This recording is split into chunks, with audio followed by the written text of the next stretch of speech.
Valentine, lorsque tu vas aller étudier à l'étranger ou ici, quels sont les avantages de l'Europe et du projet Erasmus? On peut apprendre différentes langues, dont la langue du pays. On peut aussi apprendre la culture du pays. Et ça nous permet de nous ouvrir au monde. Cette ouverture au monde va-t-elle t'avantager lorsque tu vas rechercher un emploi?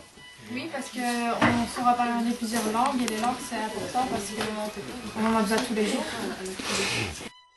Bon François, est-ce que tu peux nous dire ce que l'Europe a apporté pour toi, pour tes amis de ta soirée pyjama et depuis une trentaine d'années?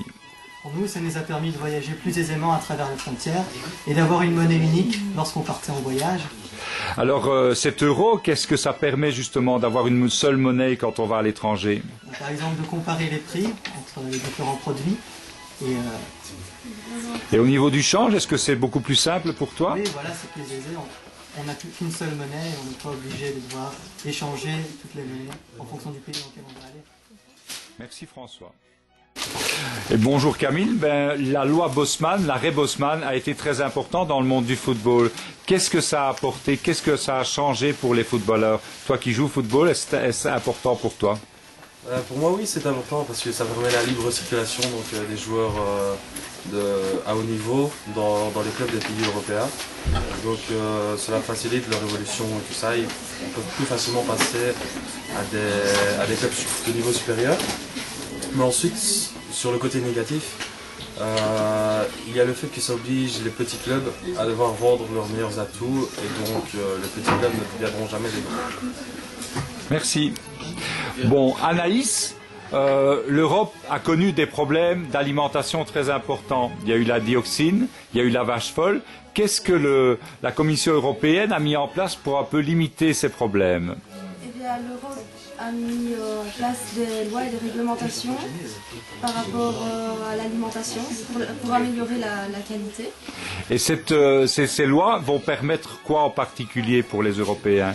Eh bien, déjà au niveau de la santé, donc on a une meilleure santé, aussi par rapport à l'hygiène, parce que une bonne hygiène résulte aussi une santé on est dans une meilleure santé. Tout à fait, et aussi une qualité de vie de plus en plus grande.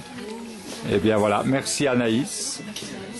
Diamantine, peux-tu nous dire quelle est l'influence de l'euro, de l'introduction de l'euro dans la plupart des pays européens? Oui, il y a une augmentation du coût de la vie en général.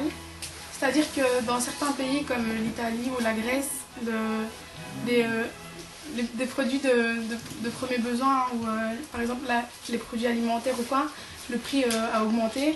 Et même ici en Belgique, pour prendre le bus, il y a 10 ans, mes parents ils payaient à peine 20 francs, tandis que maintenant, moi je paye 1,90 € pour un trajet.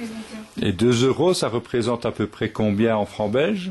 C'est à peu près 80 francs belges. Ça veut dire 4 fois plus. En 10 ans, c'est énorme. Et c'est vrai que ça peut être un des éléments négatifs de cette introduction de l'euro.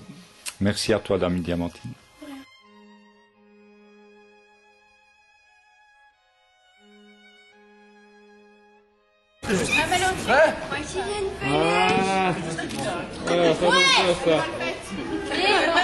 Parfait.